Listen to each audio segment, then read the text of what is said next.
Now Trump is starting negotiations. Now the Europeans and Zelensky are saying, oh my God, oh my God. Well, Europe should have been negotiating. Out of the 720 members of the European Parliament, which one of them, majority of 500 of them, they vote to continue this war, to keep sending weapons. Let me mention a secret to the members of Parliament. If the United States stops, the war's going to stop.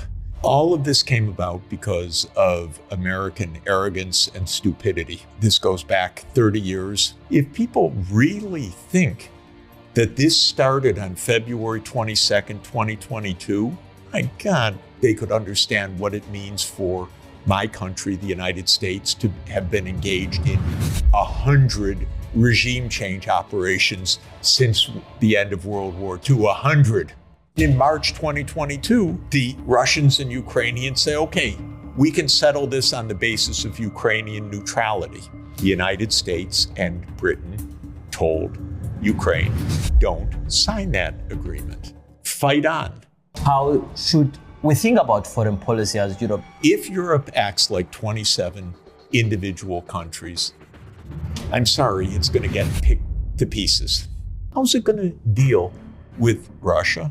How's it going to deal with China? How's it going to deal with the United States, if I could put it quite bluntly? The past ideas of Biden were the unipolar world. The current ideas are we take what we want. If we want Greenland, Canada, Panama, Gaza, we take it. Europe is going to need to have diplomacy. Not delusional diplomacy. Can I call it grown-up diplomacy? Not childish diplomacy, not propaganda-based diplomacy, not slogan-based diplomacy, not Russophobic diplomacy or Sinophobic diplomacy, but real diplomacy.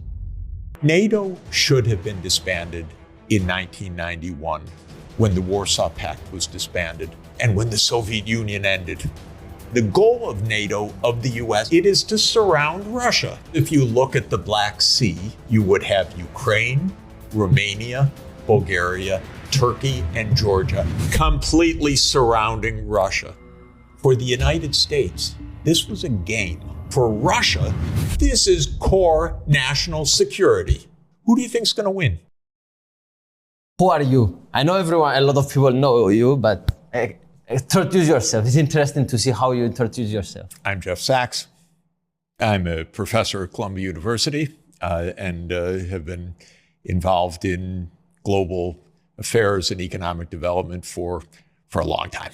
So, you know, I'm very excited today because you are not, with your brain, you are not only just giving your opinion, but you recently and for a long time, you are influencing also politics, which is amazing, just with your intellect and your opinion to influence politics around the world without being in big positions in politics. So it's amazing. I'm very excited. But there is a lot of news that we need to talk about. And recently you didn't give talks about the recent news about Ukraine and all this stuff. So how do you see the current state of the negotiations that is happening now without Europe, just with Russia and United States? Explain me everything about this.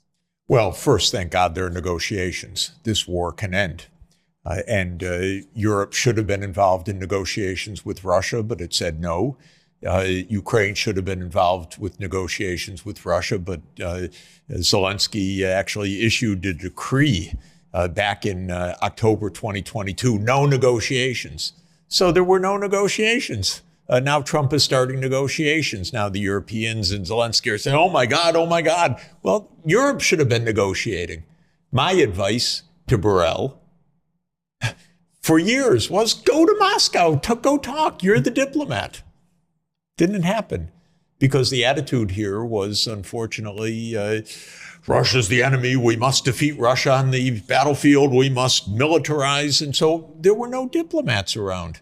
All the people who called themselves diplomats were basically arms salesmen. They weren't engaged in diplomacy. Now we finally have some diplomacy started. It's good. It's crazy to me a lot, like majority, like out of the 700 members of the European Parliament, which one of them, 720, majority of 500 of them, they vote to continue this war, to keep sending weapons. So it's no wonder that they don't want us into negotiation. And I heard let me mention a secret to the members of parliament. If the United States stops, the war is going to stop. The United States has provided the arms, the financing for the armaments, the logistics. The Europeans can talk about continuing the war. I think it's a tragedy if they do, but it's not going to happen, actually. The war will end. What we could do better as Europeans to be more influential in this thing and to play a part of these talks? Well, all of this came about because of American arrogance and stupidity. Sorry to say. This goes back 30 years. I hope some people here understand that.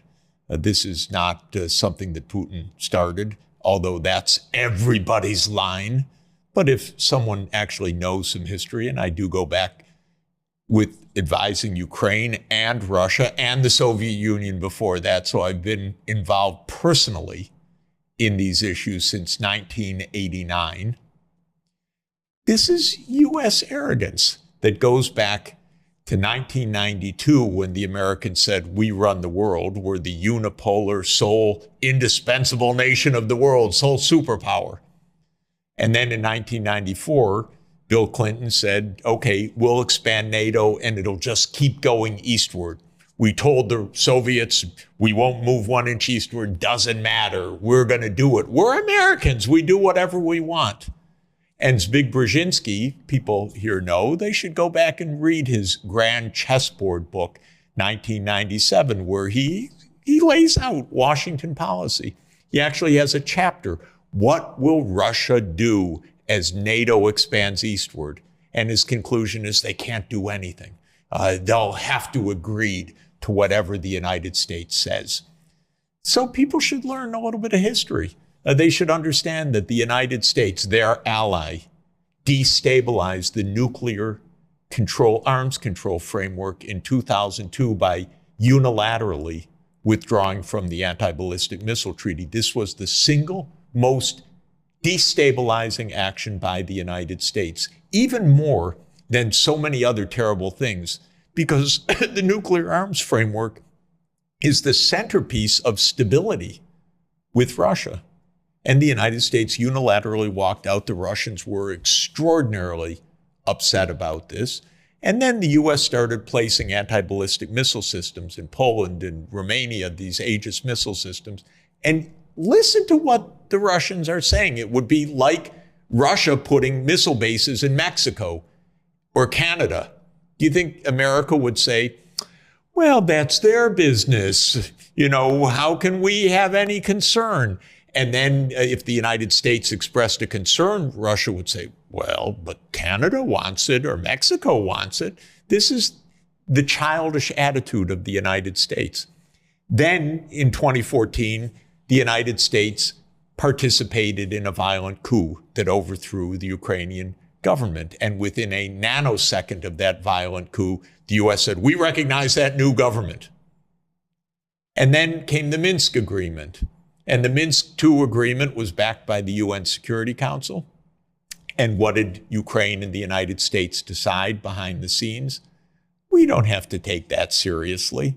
Forget it. We don't like that agreement. That was at gunpoint. UN Security Council backs this unanimously. The United States says, no, don't worry about it. So the war continues already from 2014 to 2021. Tremendous shelling and deaths in the Donbas region. Then Putin says at the end of 2021, we need a new security arrangement between Europe and Russia, between the United States and Russia. Europe, of course, doesn't act at all because it has no foreign policy other than obeying the United States. The United States tells Putin, no, we don't negotiate over that. Big surprise that the war escalates, huh?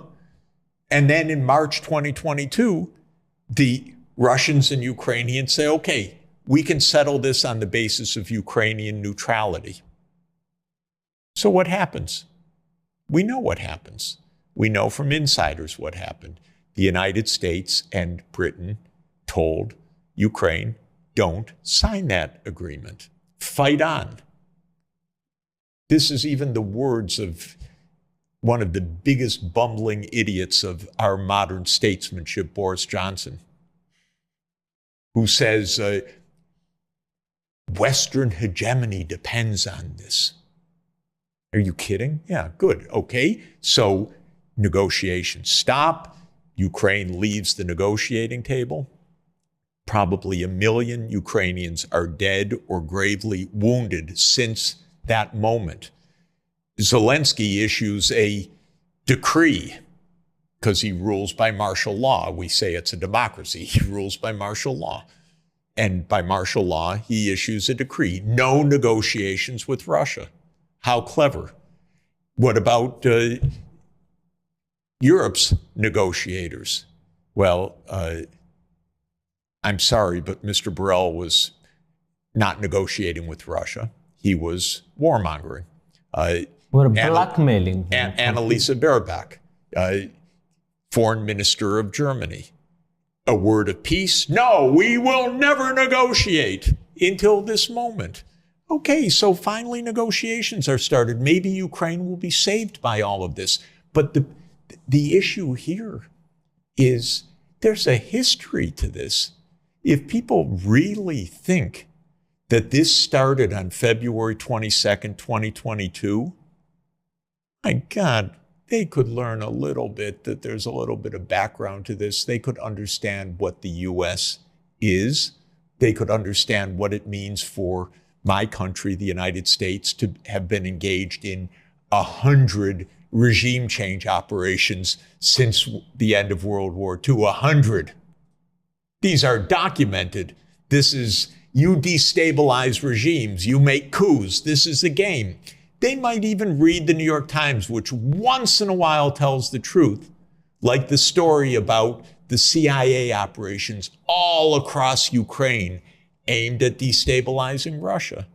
Is this how we behave as grown-ups in this world? Come on, this is so dangerous. So we shouldn't follow what the US was doing as Europeans? This is basically what you're saying? Of course, Europe should have a foreign policy, but a grown-up foreign policy.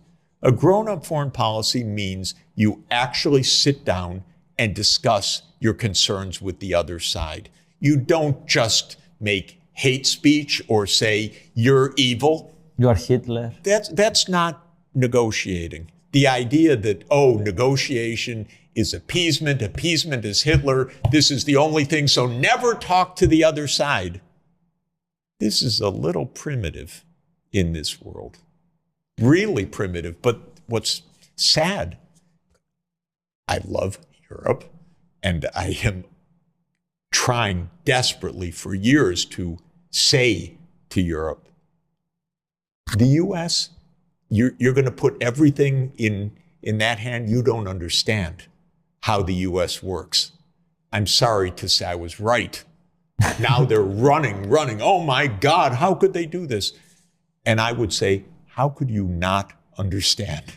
Maybe because I'm an American, I've lived through the Vietnam War. I've lived through the Contra Wars. I've lived through the 2 Iraq wars. I lived through the U.S. destabilization of Syria. I've lived through the U.S. destabilization of Libya. I've lived through the U.S. invasion of Afghanistan. I've lived through the U.S. complicity in this massacre underway in Gaza. I've lived through every one of these. What would they like to know? That that's their great ally and shared values and all the rest? No, I'm afraid not. Europe needs a foreign policy. So I'm stupid 24 years old, even though I'm a member of the European Parliament. But can you explain me simply how should we think about foreign policy as Europe? Because we don't really have a common army. This is a bit complex. How we should act as foreign policy, in your opinion, in Europe? Yeah, first of all, it's a complicated, multipolar world with many great powers, not one. So it's not just the United States, but it's also Russia, it's China, it's India, and it should be Europe. Europe is a region of 400, of course, Europe is a region of 450 million people. It's got an economy that is around $20 trillion. It is the center of world culture and civilization, and it has foreign policy needs and risks. And just saying, okay, we let the US take care of all of this is not going to work. How's it going to work if the US invades Greenland? Is that going to work very well? How's it going to work if the United States threatens Europe in countless different ways, which it might? How's it going to work when the US has diplomacy with Russia and Europe does not? Even though Europe and Russia are on the same continent, the United States is thousands of miles away. How's that going to work? So Europe needs to act like Europe. If Europe acts like 27 individual countries, I'm sorry, it's going to get picked to pieces. I'm sorry about that. That, in fact, not only am I sorry about it. Because everyone will disagree, right? Well, everyone will disagree. And yeah, there's Russia, there's the United States doing this demand, there's this one making this demand, there's this one making this demand, internally disarray. How can that be to Europe's advantage? And, you know, as I study American history quite a bit, we had an experience, although it was more than 2 centuries ago. The United States started, as people know, as British colonies. There were 13 of them.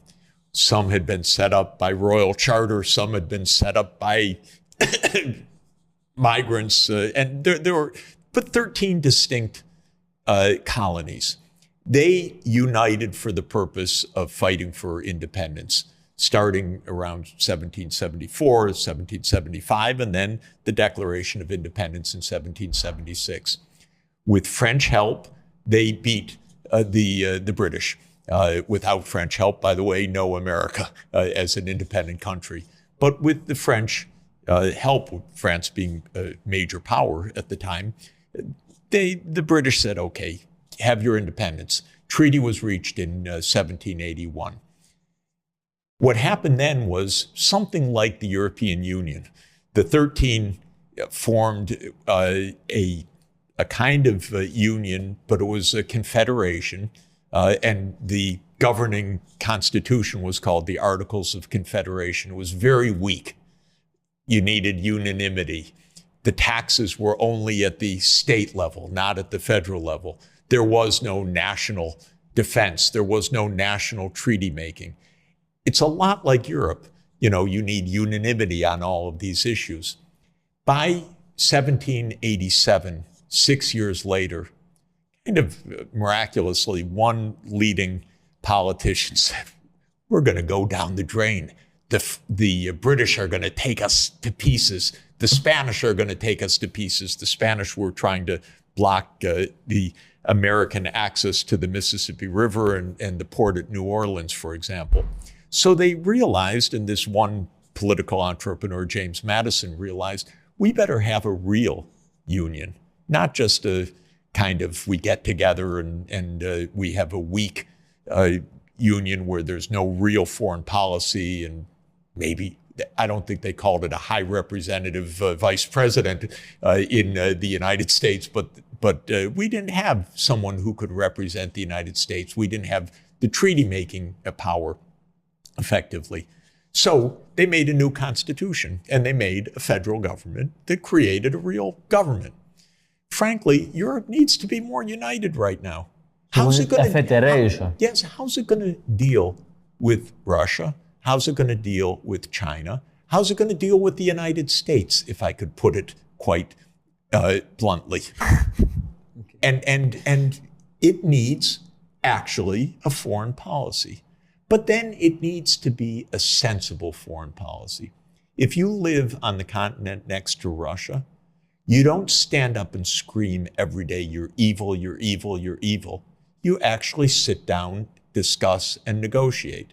You don't let the United States blow up the pipeline that provides the energy for Europe and then sit there like a dumb idiot. We don't know who did it.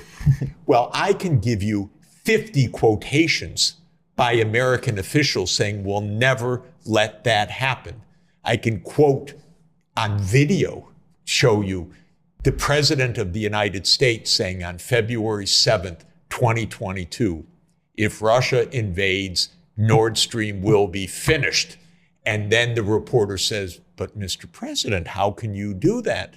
And he says, believe me, we have our ways.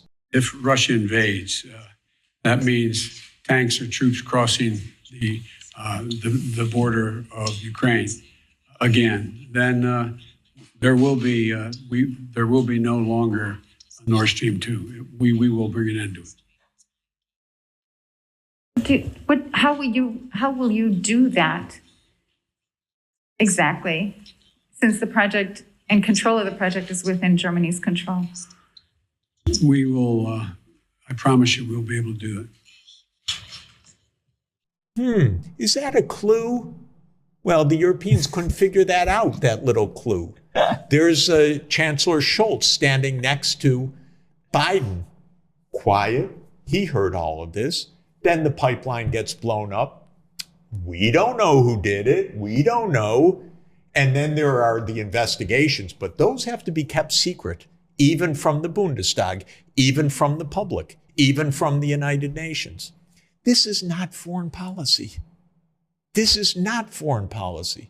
This is doing what the United States wants, but now you obviously can't just follow Trump. Obviously, they thought naively they could follow Biden. I could have told them, and I did tell them repeatedly, no, you can't.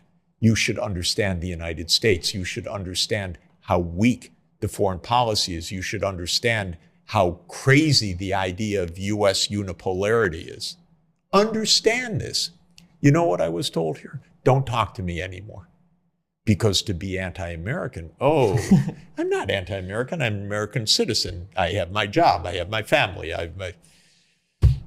I'm trying to get American foreign policy not to wreck the world. But Europe should have its own foreign policy. This is the bottom line. So to summarize what you said, you want Europe to stop following each other and just decide for themselves and for what is good for them. Yes. Make some alliance with Russia, make some alliance with China, make some alliance with United States when it's at use for us. Exactly. And to understand, because Europe does understand. The best is to do all of this under the framework of multilateralism.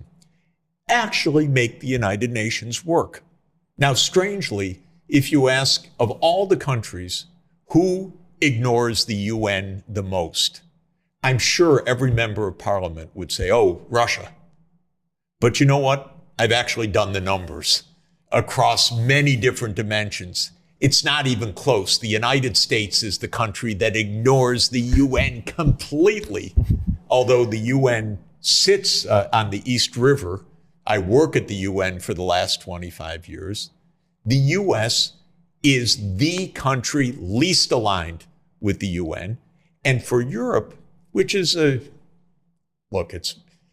it's a wonderful region of the world. It's got the highest living standards of the whole world. It needs its security. It needs to help other regions achieve this kind of quality of life, which is unique to Europe. But to do that, an effective United Nations is the most important way.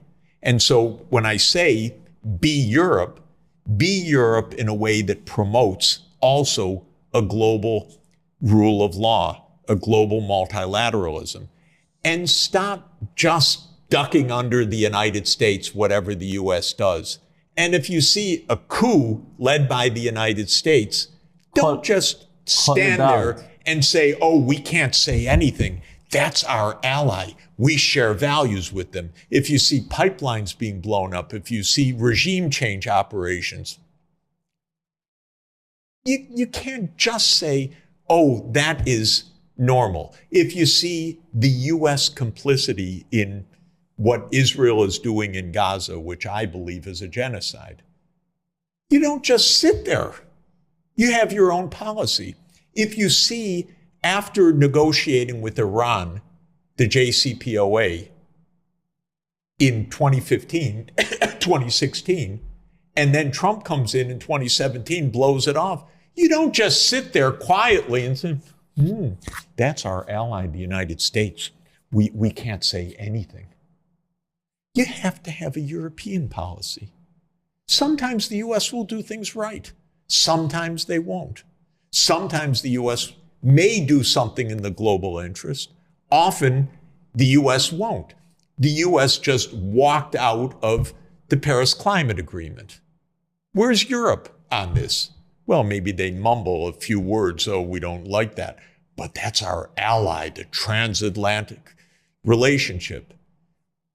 I don't want Europe and the U.S. to be enemies. I want Europe to be a unified Europe as one of the great power centers of the world, because I do believe in Europe, and I do believe what Europe stands for, sustainable development, is crucial and can work for the world, but not if it's all subservient to some crazy ideas in Washington. The past ideas of Biden were the unipolar world. No. The current ideas are we take what we want. If we want Greenland, Canada, Panama, Gaza, we take it. Well, this is not going to work either. So Europe is going to need to have diplomacy. But if the diplomacy is only shouting against Russia, believe me, that's not diplomacy. That's not effective. Not delusional diplomacy. Diplomacy based on ground truth. Can I call it grown-up diplomacy? Not childish diplomacy, not propaganda-based diplomacy, not slogan-based diplomacy, not Russophobic diplomacy or Sinophobic diplomacy, but real diplomacy. I want you spoke about Trump. Did it surprise you, and how Trump thinks about his foreign policy in a way? Is it true that I see that he's moving away a bit from Europe? He doesn't care that much about all this stuff, and he has other priorities. And can you define me what are his priorities from the underlying moves that you see? First of all, Washington is very noisy. Trump is, as an individual, very noisy. Every day, something a little bit different. So I wouldn't say that this is a deep strategy. But it's an exciting time for politics. Well, it's a very interesting time to watch. It's showmanship, and it's 24/7 media and so forth, but it's a little unstable. And Washington itself is very divided because we have a deep state, we have a CIA, we have a Pentagon, we have a military-industrial complex. They don't like some of this they like, and so on. So there are lots of contradictions. It's not a simple narrative. But the most basic points of Trump, I think, are the following. Trump, probably unlike Biden, says we're not the only major power. We're dealing with Russia, we're dealing with China. So that's a starting point. It's more realistic, actually. But there's a certain unrealism about it as well. Trump is probably thinking, okay, I'll make peace with Russia so that we can be more effective in making war with China. So I don't see all the goodwill so far. And it's very risky because there's a lot of anti-China emotion in Washington, because that also plays into the American arrogance. The whole idea of America... It was exciting to see deep-seek fear, that they're afraid so much of China. No, but the whole idea of America is American exceptionalism. And this manifests in a number of ways, but the basic idea is, for that mentality, America is number one. And so China's the biggest affront to that, more than Russia. So part of what's going on with Russia is we normalize with Russia so that we can focus on China, but not in the right way, but in a dangerous way. So it's not, you're afraid. It's not all a safe world right now.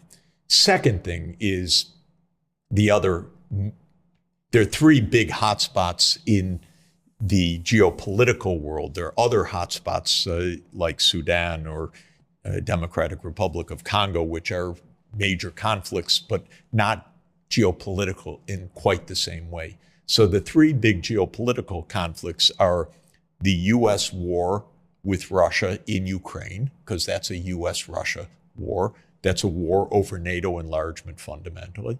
The second is the war in the Middle East, which is basically Israel's war to crush the Palestinian people forever. That's the basic idea. And the US has sided with that for decades because the US is in the hands of the Israel lobby to a very weird, really weird, and very discouraging extent. The third conflict is the US-China competition. What's that about? China's not doing anything bad to the US. It's not invading the US. It's not threatening the US. It's just too big. It's too successful for the US. It is a bigger economy measured in purchasing power prices. That's an affront to the United States. I can only tell you it's almost a neurotic reaction because China's too successful for the United States, so it has to be confronted. So those are the areas, and Europe doesn't show up in this, partly because Europe has been so subservient to the United States over decades that Trump doesn't even recognize Europe. He says, what's that? Why should they be at the negotiating table? Who are they? So the whole thing all he wants from Europe is buy more American weapons. So he's an arms salesman. But other than that, I don't think that there's much interest. Europe. That's why he's asking for everyone to increase the budget of NATO, right? Of course. And by the way, of course. But one thing for sure and quite serious, Europe should have its own defense, not NATO. It should have a European defense. And when it makes procurements, it should be European, not American procurements. If Europe's smart, why are you spending... You don't like the NATO alliance? It's not useful it's only useful for the US, you mean? NATO should have been disbanded in 1991 when the Warsaw Pact was disbanded and when the Soviet Union ended. What was NATO? NATO was to prevent a Soviet invasion of Europe. Russia was not invading Europe. Even now, the bop that you hear from the British or others, this is absurd stuff. Of course, Europe has security interests. Europe wants to make sure that the Baltic states are safe. So do I. But those are specific security issues that should be discussed with Russia, with the Baltic states, under a framework like the Organization of Security and Cooperation in Europe. That is not a NATO business, especially when the goal of NATO, of the US, is something completely different. It is to surround Russia.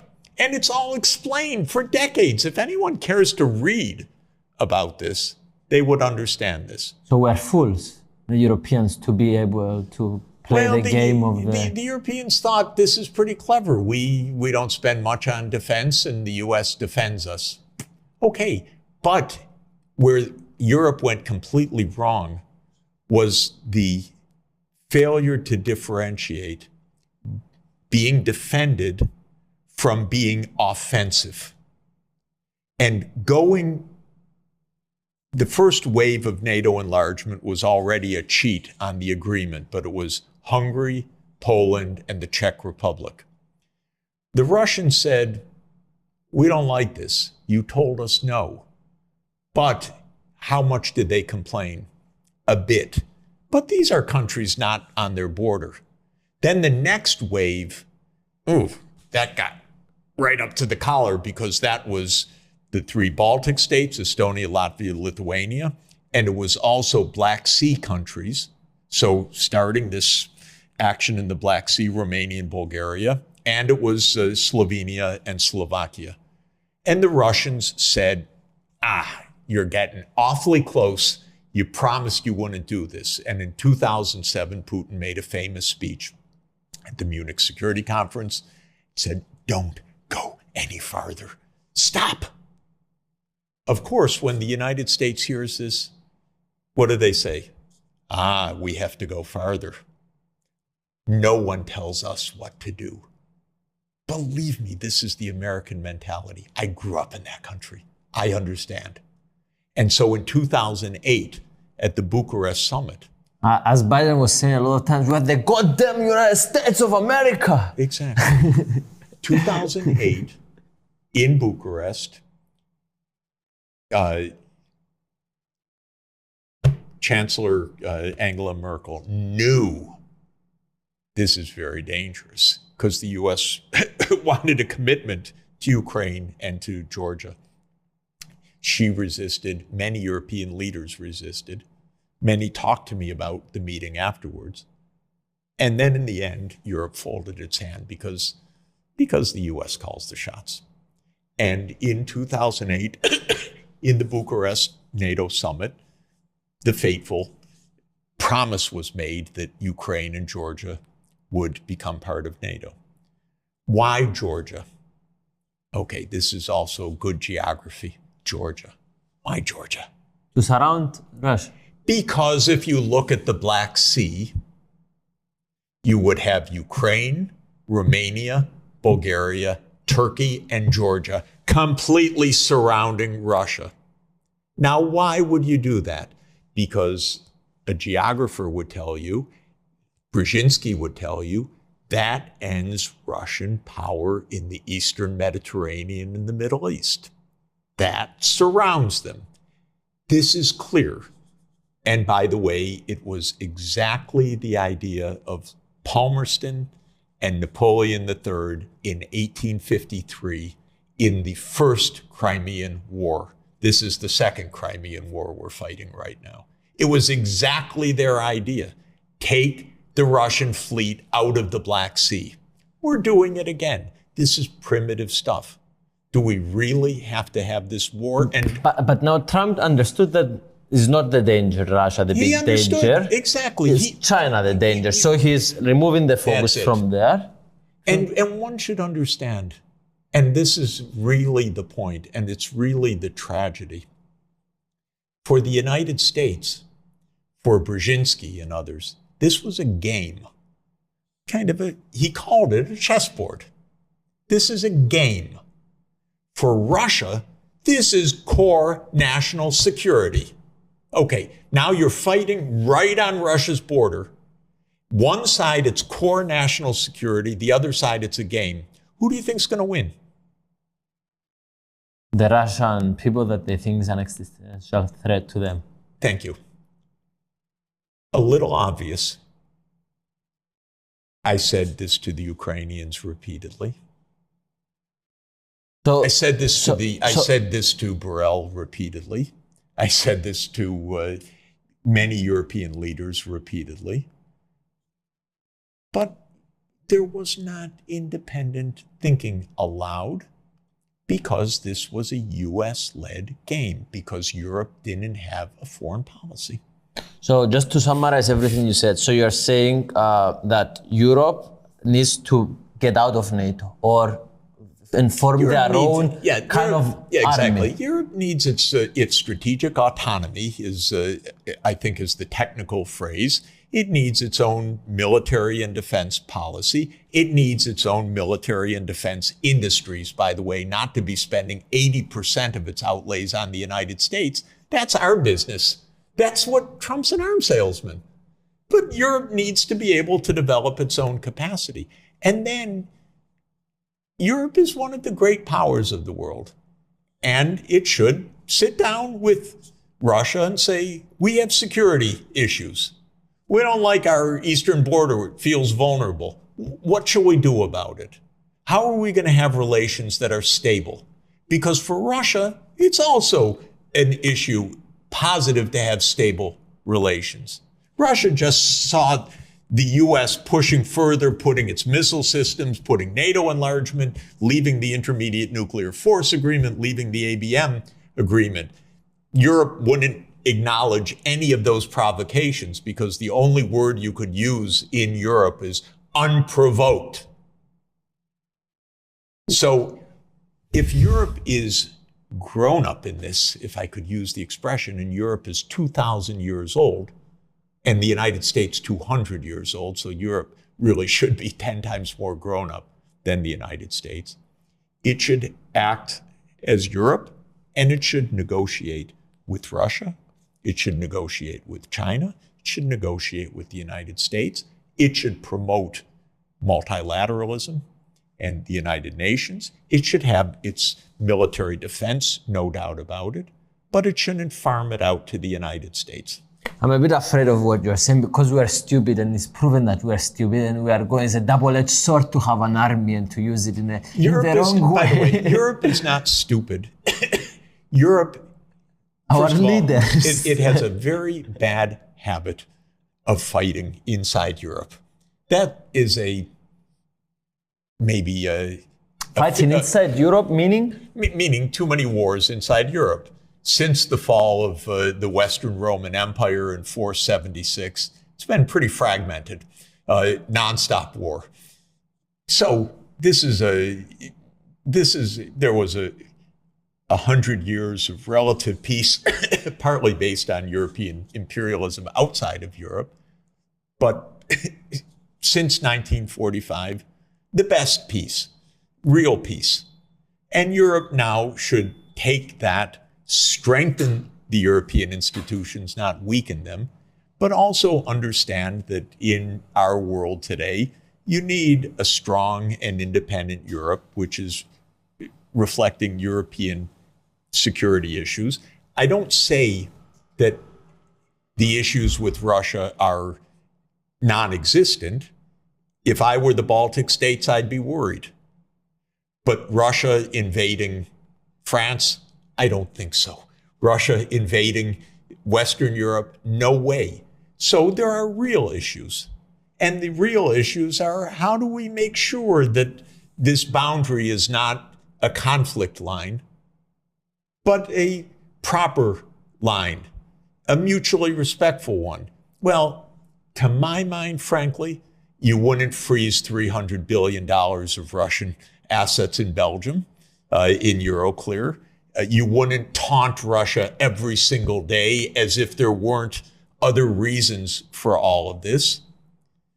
You would say that, okay, we understand you had reasons for all of this, and many of them legitimate. We have our fears. Now, how do we work this out? Because whatever happens, we're sharing this continent together. And maybe we go back and revisit the concept of collective security in the OSCE, which to my mind is a hugely, hugely beneficial idea, much better than the NATO us versus them idea.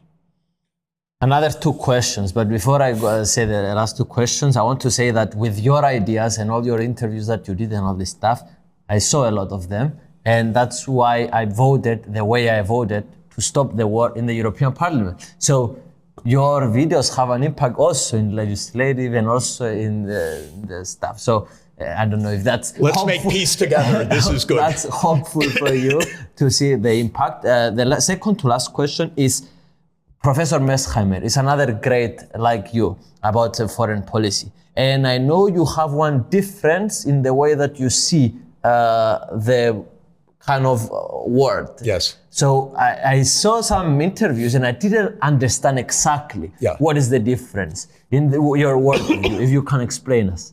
So one simple way to say it is 3 conflict regions, Ukraine, Middle East, China. On 2 out of the 3, we see completely eye to eye on explaining the source of the crisis, on explaining how it should be resolved, on explaining the U.S. foreign policy mistakes. On the 3rd, on China, we have a difference of view.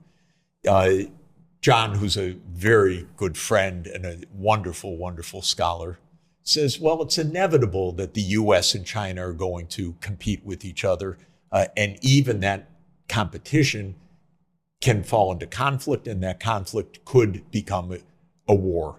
His big book, his magnum opus, is The Tragedy of Great Power Politics. My view is no tragedy. We must not have a tragedy, especially, if I could say, in the nuclear age. No tragedy, no war with China. We have to absolutely say we're not going to have a war with China, so we have to take steps, both sides, not to provoke each other. So my view is, for example, the U.S. should stop arming Taiwan. Because Taiwan could very well become the Ukraine of East Asia, the place where there's the war between the US and China. Have some restraint on the US side. I do not want China arming Mexico or Canada. Even if those two countries are uncomfortable with the United States, I do not want China arming them. And if China did, we'd likely have a war with China. And the United States should think basically the golden rule. We should not do what we don't want China to do to us. So that's my argument. John's argument is, it's inevitable. Who follows the golden rule? We're going to have a conflict. I say, John, it's a kind of a self-fulfilling prophecy. He says, yeah, it is. I said, John, it's a tragedy. Yes, Jeff, it is a tragedy. And so part of it is, I'm just a believer that we can construct peace. And he's more of a pessimist. But we're dear friends, by the way. So you have a bit more optimistic view that you can make things not to come to lead to a conflict with China in the long term, and he says it's inevitable. He doesn't say it's inevitable, but he says it's so hard to stop. And my view is we have to do everything to try to stop it. Okay. I want to say, before the last question, that this, from the bottom of my heart, thank you. I love you, and this was an honor. Well, it's great to be with you. Thank you so much. And congratulations on being the voice of young people in Europe, and also just helping to understand these issues, which is so great. Yes, more information, especially like this, grounded, is always good. And transparency. So the last question is, you are going to die in 30 seconds. If this was true, what your last words in this planet you wanted it to be?